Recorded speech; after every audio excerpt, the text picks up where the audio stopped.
Okay, we down here in Milan, Georgia, at my mother-in-law's place for Thanksgiving. We got in last night. We did a little bit of pest control out here on the farm. We killed some armadillos and possums and had a lot of fun with that. I'm gonna tell you what, a 17 HMR will blow a chunk out of an armadillo. That's a pretty cool thing to watch. And this morning we got up early. We got the fire going. We cooked some pit-cooked hardwood smoked pork ribs and Boston butt and sausage. And now me and Brianna on the road, and we heading over here to a pond. And this pond's about 40 feet deep. It's an incredible pond. It's old, and we headed over here to see if we can't catch us a largemouth bass or two. So when we get there, we'll turn on the camera, and you'll see us catching some largemouths in South Georgia. Stay tuned.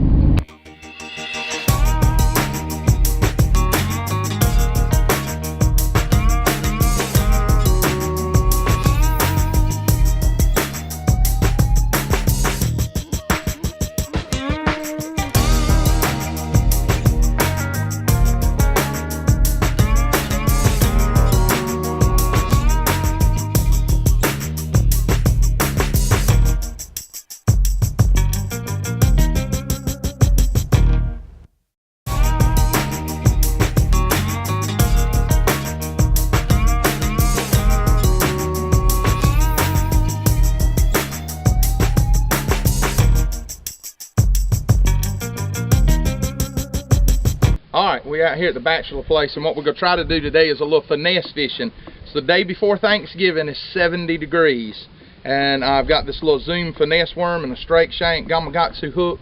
This works real good for me in a lot of ponds, and it's worked for me out here at this pond before. Because this pond's so far back in on this place, this is about a 450 acre cotton field that we're on. It's got a big stand, what used to be a big stand of timber over here behind it that they just cleared. But because this pond's so far back in, there's no way for them to really regulate the fishing pressure. And a lot of people slip in here and take fish, even though it's posted. But we're going to get in here today and see if they've left a few big largemouths for us. Oh, there's one right there.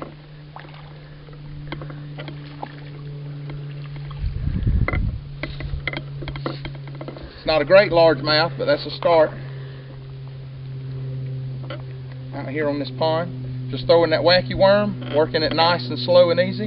We'll see if we can find a few more. Maybe a little better fish.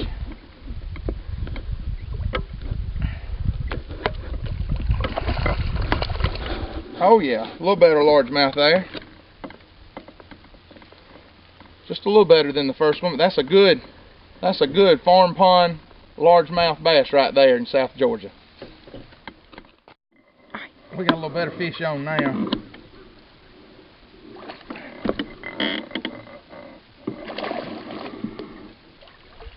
That's a good healthy fish right there now. Again, just working that wacky worm. A little Zoom finesse. A lot of people think that's too small, but finesse fishing really works well in these little farm ponds.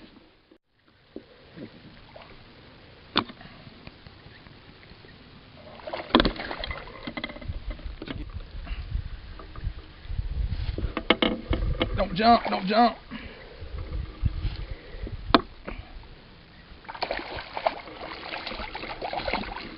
There's a hoss. Now that's a good fish there. Easy, boy. That's a good largemouth right there. There's what I've got that I'm fishing right here is a tree running straight out from the bank. It's fallen in and gone down, and I'm just taking my time and throwing that wacky worm and letting it sink, and just twitching it ever so slightly as it goes down that tree. And that's about the third or fourth hit. That's the first fish I caught, and that's a pretty large mouth. Bubba jacked his jaw. Alright, got a fish on, and I'm gonna tell you, I just saw another one. This one's on. I just saw another one. And these fish are not doing what I expected them to do today. I expected them to be laying along structure in the bank. But what I'm finding, what I've adjusted to, is that instead they are just kind of suspended about 10 feet off the bank, and looks like they may be 3 or 4 feet off the bottom, so you're having to fish real patient and real slow. And for me, it's not what I like to do, because I'm not casting the structure. I'm just casting out and letting that worm sink, moving it ever so slightly, and fishing it back in, and they're hitting it as it falls.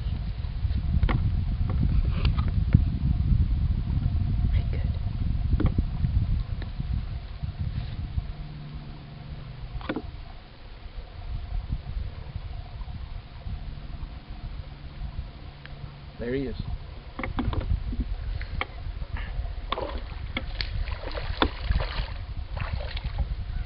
Not the best bass, but it sure is fun to feel a tug on the end of the line.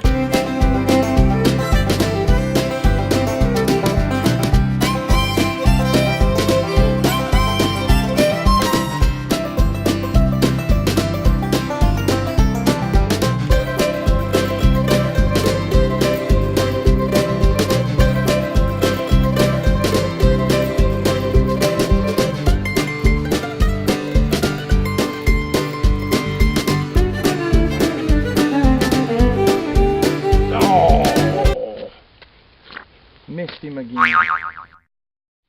Pond snipe.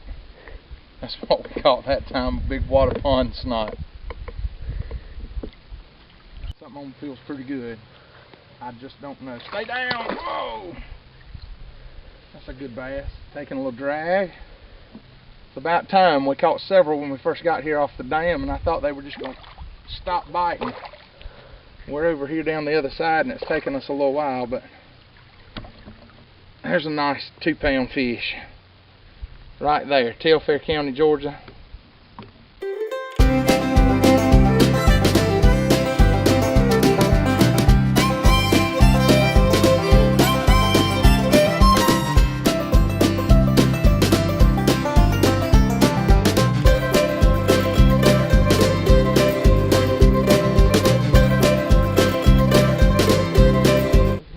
Fish, he's just caught up in a bunch of brush, but he came from way over on the other side of the pond, took advantage of that heavier worm and made a long cast, and I shanked him over there on that bank. These are pretty fish, dark green backs, white bellies. This is we out here on the edge of this field, and we were checking this hog trap. I'm going to show you that in a second. Looked like squirrels had done sprung it, because they were in the hog trap and took off. We was going to try to get a shot at those squirrels, but lift up kind of Brian and pan out across here, and you can tell hogs are just tearing up the side of this cotton field. Wild hogs.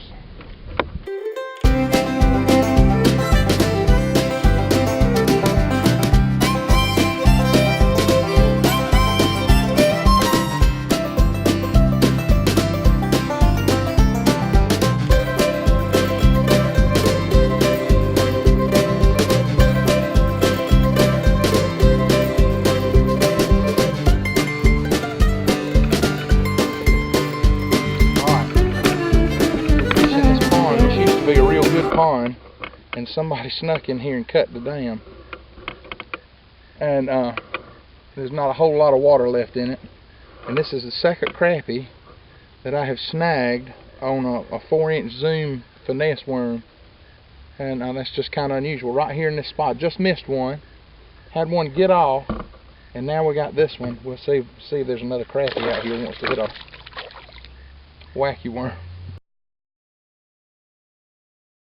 We just had another strike on this wacky worm, and this is a better fish. Oh, John, crapper! 3-pound fish. 3 pound.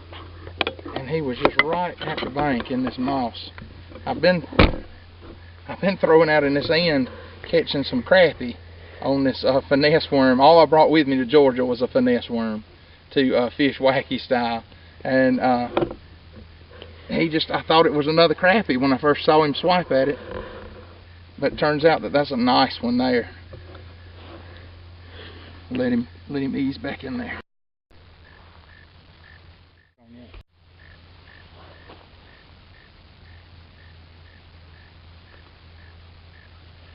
still fishing this little neck of this pond. There's a lot of this pond that's not accessible from the bank, and it was accessible through thick weeds and stuff, and I fished it that way before. But now that the dam's been cut, it's just not accessible because you got this real thick and briars up around it and a muddy bank. But we're getting in here where we can, and we'll try to catch another one or two off this pond.